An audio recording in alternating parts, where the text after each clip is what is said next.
Now, I brought up Dallas, which leads me to one of the craziest things that we have heard in recent days, maybe recent weeks, recent months, recent years.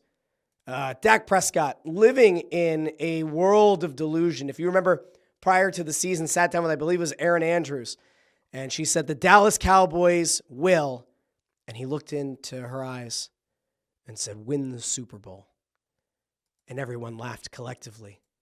Well, Dak Prescott just saw division rival, the Philadelphia Eagles, win the Super Bowl.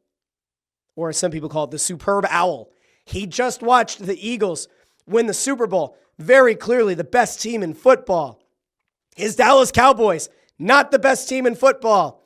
Not the best team in the NFC East.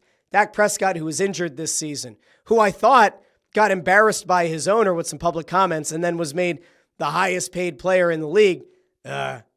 Here's what Dak Prescott had to say upon reflection, watching the Eagles win the Super Bowl. He had some thoughts about his Dallas Cowboys team, which obviously he's going to be fair and honest about. He's going to probably point out the fact that his Dallas Cowboys team is pretty far away from the level of skill that we saw the Eagles put on display in the Super Bowl, where they once again decimated a dynasty. Oh, that's not what he's going to do, is it? Because if it were, it wouldn't be on the show. Okay, Dak, what do you have to say? From that level. I mean, I feel like we compete with the Eagles and beat them for the most part when we played them. I don't want to say check the record when they're the guys holding the trophy right. I don't want to say check the record when they're holding the trophy, but oh boy. Now, so credit to them. They've earned it and they deserved it by all means, but yeah, very close, especially when you even watch the NFC game, the NFC Championship, and those two teams that we battle against each and every year. So now he's not only just including his team with the Philadelphia Eagles, but also the Washington Commanders, which are led by Jaden Daniels, who already looks like a better quarterback. And I think Dak Prescott's a good quarterback, but Jaden Daniels looks significantly better, and now he's comparing, okay, boy. Oh, there are 11 seconds left in this clip. He can't possibly say anything else that's worse, right? A couple of times, and as I said, feel confident about we've gotten the better part each and every time. To see them, to see it in such a dominating fashion, credit to them. It's our turn and it's on us. All right.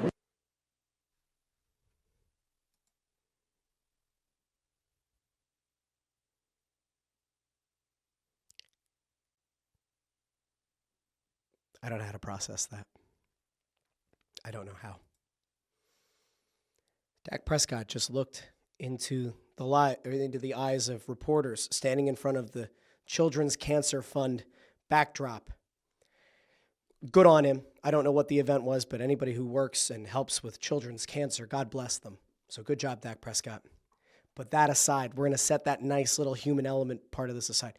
This man just looked into the eyes of reporters and said, yeah, I mean, I don't want to say, look at the record against the Eagles in recent memory, since they're holding the Super Bowl trophy, kind of a big deal. But, I mean, we kind of got the better of them. Oh, and by the way, we also look at the NFC Championship game, and that Commanders team that made the playoffs where my team didn't. We competed well against them too, so, now it's our turn. What the fuck are you talking about, Dak Prescott? Are you out of your mind? Have you lost it, man? Have you paid attention to what your team has done and put on the field? Have you paid attention? They just hired Schottenheimer. They promoted Schottenheimer.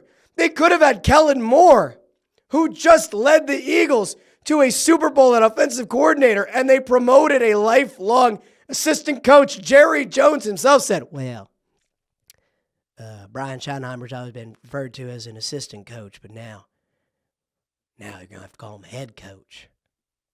Yeah.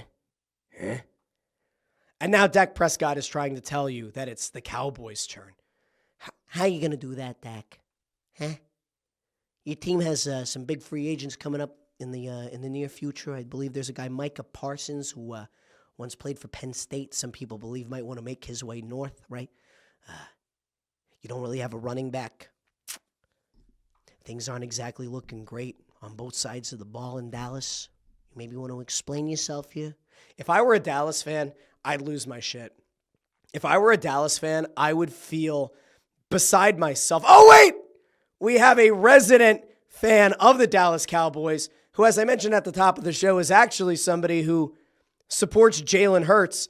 Now, I don't think I can get through this whole clip, but boy, if there's anybody better to excoriate Dak Prescott for what he said, who better? Who better than Skip Bayless? The answer, as you're about to find out, is no one better to do this. Because Skip has left a flaming trail behind him about Dak Prescott. Let's hear. Skip, I know that you were happy that Jalen Hurts won, and there's another clip going around about him commending the Eagles and pointing out the fact that he picked the Eagles to win the Super Bowl before the season and all that, which is all great, and saying that Jalen Hurts is a winner and all that, which is great. But oh boy, this is the clip that I love more because I need somebody with loyalty to Dallas to explain to me what exactly Dak Prescott was talking about. All right, Skip, you're up. As a lifelong diehard Dallas Cowboy fan, I am ashamed. I am horrified of what my quarterback Dak Prescott said about the world champion Philadelphia Eagles today. We are off to a good start. And I'm here to book it, to guarantee that next year the Philadelphia Eagles will romp and stomp my Dallas Cowboys just the way they annihilated and humiliated the Kansas City Chiefs in the Super Bowl we all just watched. So, okay, Skip Bayless maybe doesn't agree with Dak Prescott saying, now it's our turn. Okay. Skip a little bit critical there of Dak Prescott. Keep going. How can you have the just false bravado to say, yeah, we're going to beat them because we've been beating them? The delusional audacity. I feel like you said we compete with the Eagles and we beat them. Well, once upon a time, you did. That is true. But like your owner, you're living in the past. That's where Jerry mostly lives these days. You haven't played these Eagles. What are you talking about, Dak? These Eagles are Howie Roseman's masterpiece. That is true. Executive of the century. You haven't played Saquon with Becton opening holes for him because once again, you got hurt. You're going to play next year at 32, and it feels like you're 42. It feels like you're already washed. You're broken down, falling apart quarterback. Tore your hamstring up at Atlanta. Duck Prescott. That's what you are to me. For a second time, the highest paid player in all of pro football. You're 2-5 in the playoffs. You're not half the quarterback in the postseason that Jalen Hurts is. Now, I don't know why. We lost the video there for a second, but it gets worse. So, not ideal if you're Dak Prescott. Like, things just got worse. It's a 4-minute video, but he tears apart Dak Prescott. Somebody might want to get to Dak. Somebody might want to have a little conversation about winning versus losing. It's kind of a big deal. Landros, too, says Dak is a perfect representation of the Dallas Cowboys, LOL. And Amadeo, as I mentioned before, said this is also the guy that said Dallas would win in 2024. AJ says, holy cow, stop, Skip. He's already dead. By God, that man has a family. That man has a family. I mean, guys, this is big. The fact that Skip Bayless is now somehow, I mean, I think it's just because he hates his own team. The fact that Skip Bayless is now somehow an Eagles fan is maybe one of the wildest things that we've ever seen.